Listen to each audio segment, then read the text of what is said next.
Outros tipos de protocolos. IPX-SPX.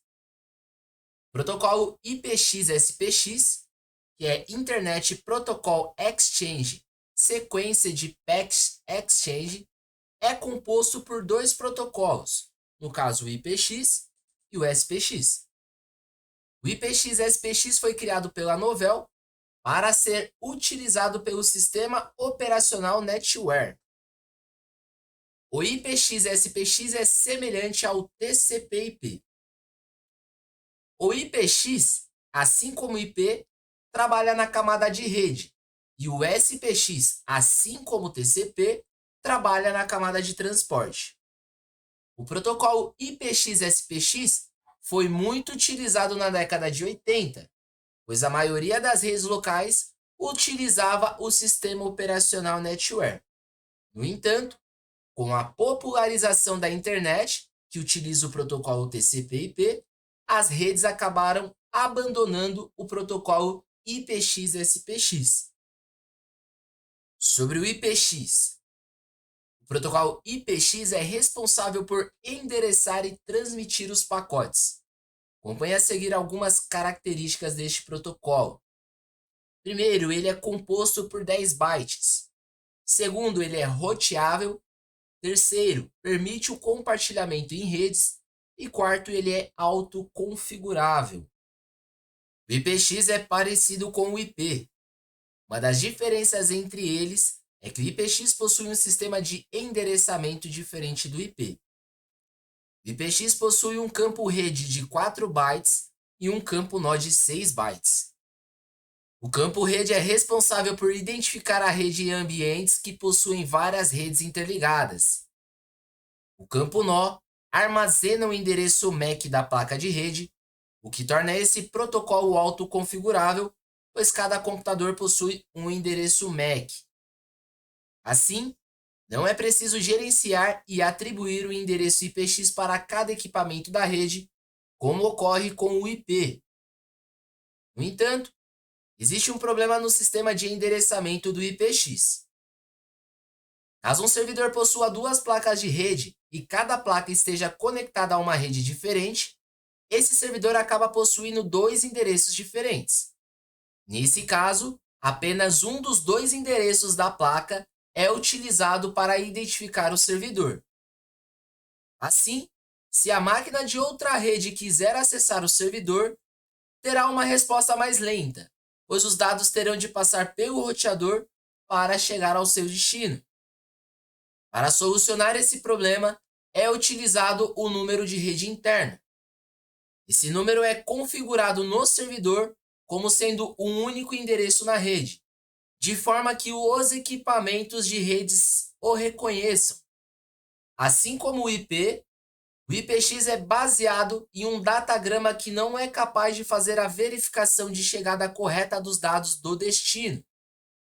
Envio de pacotes com a confirmação de recebimento dos dados é papel do protocolo de transporte, o SPX. SPX. O protocolo SPX é encarregado de iniciar e finalizar as conexões, conferir o recebimento dos pacotes, entre outras funções de controle. Esse protocolo trabalha de forma semelhante ao TCP. A diferença entre eles é que o SPX não trabalha com o conceito de janela e por isso possui um desempenho mais lento. Isso acontece porque o SPX precisa aguardar a confirmação do último pacote enviado para continuar enviando os demais pacotes.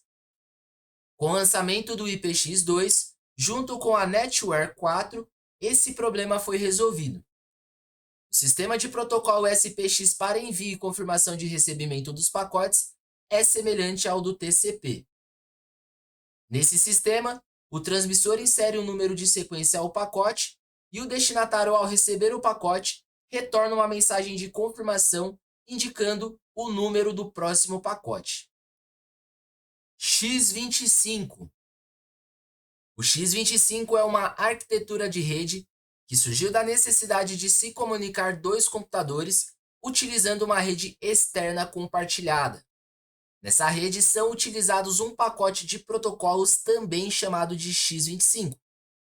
A rede X25 é orientada à conexão e baseada no conceito de redes comutadas.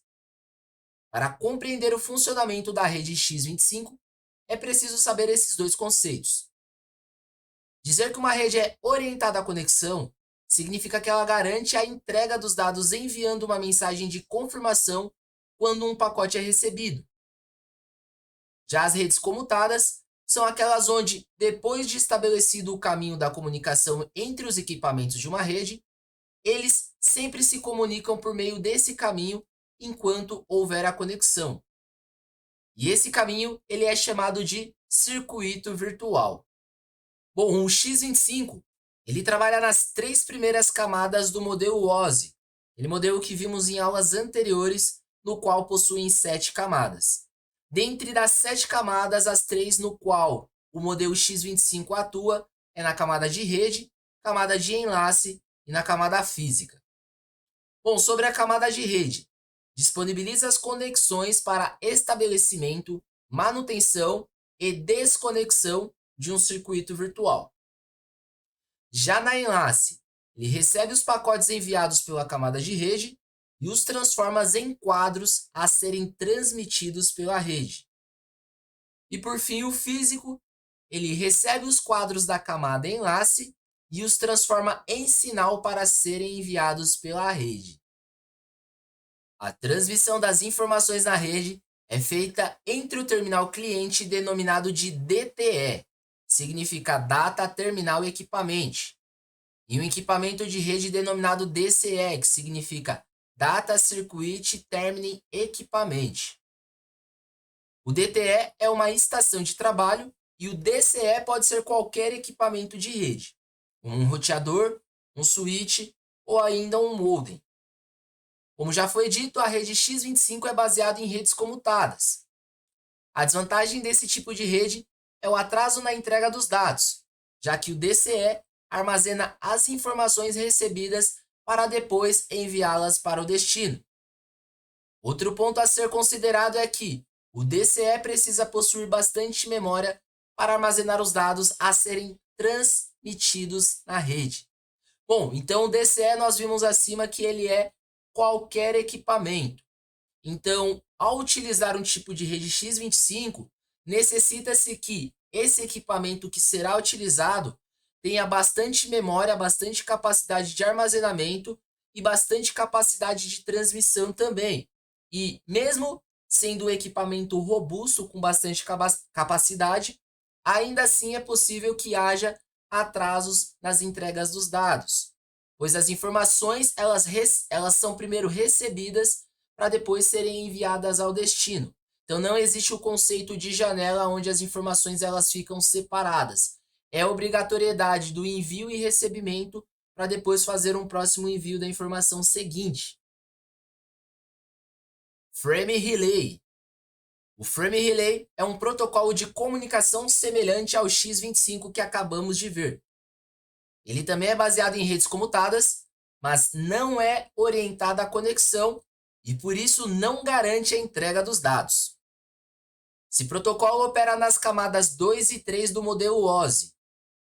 Esse protocolo é mais rápido do que o X25, já que não possui um sistema de verificação de entrega de pacotes. Quando o roteador Frame Relay encontra um erro em um quadro recebido, ele descarta esse quadro sem informar ao transmissor e nem ao receptor. Nesse tipo de rede, a conexão fica aberta permanentemente e é estabelecida pelo provedor de serviço chamado PVC, significa Permanente Virtual Circuit, ou Circuito Virtual Permanente. ATM. As redes do tipo ATM são comutadas e orientadas à conexão.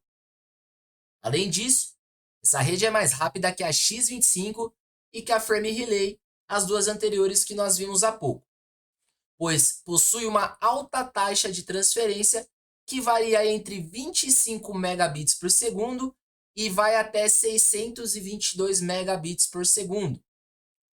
O ATM é mais rápido do que um protocolo. É uma tecnologia utilizada no transporte e comunicação de dados de imagens, multimídia e voz. Ele atua nas camadas inferiores do modelo OSI e, por isso, necessita de um protocolo que trabalhe acima dele, como, por exemplo, um protocolo TCP/IP. Então, nós vemos que o ATM ele sempre trabalha em conjunto com um protocolo para que possa funcionar corretamente. Bom, na tecnologia ATM, os dados são agrupados em pequenos pacotes chamados de células. E aí nós precisamos entender o que são essas células, para que elas servem, como elas trabalham, como elas funcionam. As células elas possuem 53 bytes e são divididas em duas partes. 5 bytes vai para o cabeçalho e os outros 48 bytes restantes vai para os dados. O cabeçalho da célula contém informações sobre a conexão, o que possibilita que os equipamentos da rede consigam identificar as células de cada conexão. As células ATM utilizam uma conexão virtual entre a origem e o destino. Quando as células chegam ao destino, o equipamento receptor reúne as células e reagrupa os dados para formar o arquivo original. Então, aqui na hora do envio, há várias divisões, pequenas partes, na verdade, da informação ou do conteúdo ou do arquivo que você vai fazer o envio. E o equipamento, né, o computador receptor, ao fazer o recebimento, ele vai fazendo a junção de cada uma daquelas partes até que ele tenha um todo para formar o arquivo original novamente. A rede ATM possui seu próprio modelo de referência. Esse modelo é composto por 3 camadas, sendo a camada de adaptação, a camada chamada ATM e a camada física. Camada de adaptação. Essa camada decodifica as células, entrega os arquivos no formato original para a camada superior.